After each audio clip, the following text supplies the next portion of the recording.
Vamos a recibir entonces con fuertes palmas. Vamos para la cooperativa Los Andes.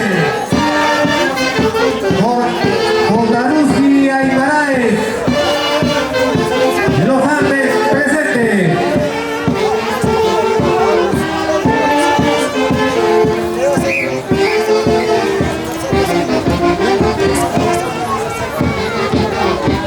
Un favor, entonces llamado al serenazgo, por favor.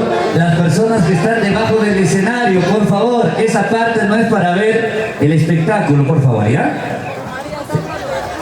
Por favor, retirarse. Por favor, las personas que están debajo del escenario, por favor, están incomodando a los señores de la prensa, por favor, ¿ya? Por favor, serenazgo, los desubicamos, por favor. Ya están faltando el respeto, ¿ya? Por favor, nos retiramos.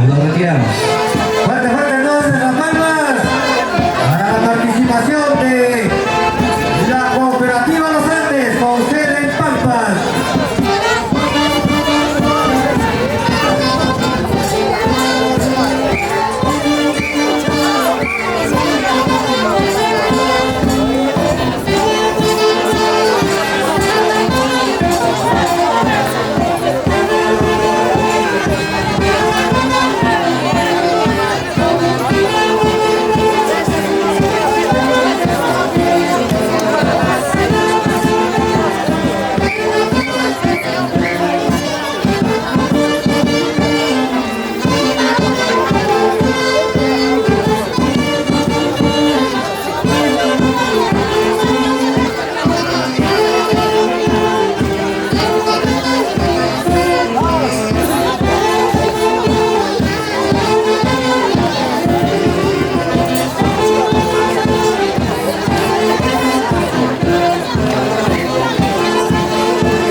Eso. Así bailamos, así gozamos. Mercado de Bastos de Pampas. Ahí estamos en la población. La cooperativa de Los Andes. Ahí estamos con esta hermosa cooperativa. Ejemplo de talla caja.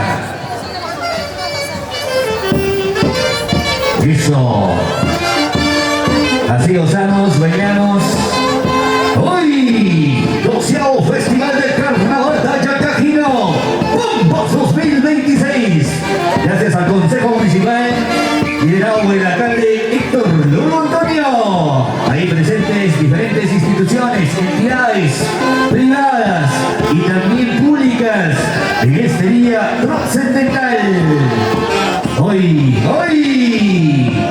12º Festival del carnaval Cachecajino.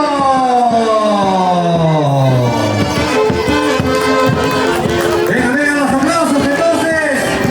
Excelente la participación de la cooperativa Unidos Andes en el evento respectivo a nombre de la Municipalidad Provincial de Tacataca, organizadora del 12º Festival Provincial del Carnaval de Camino Pampas 2026.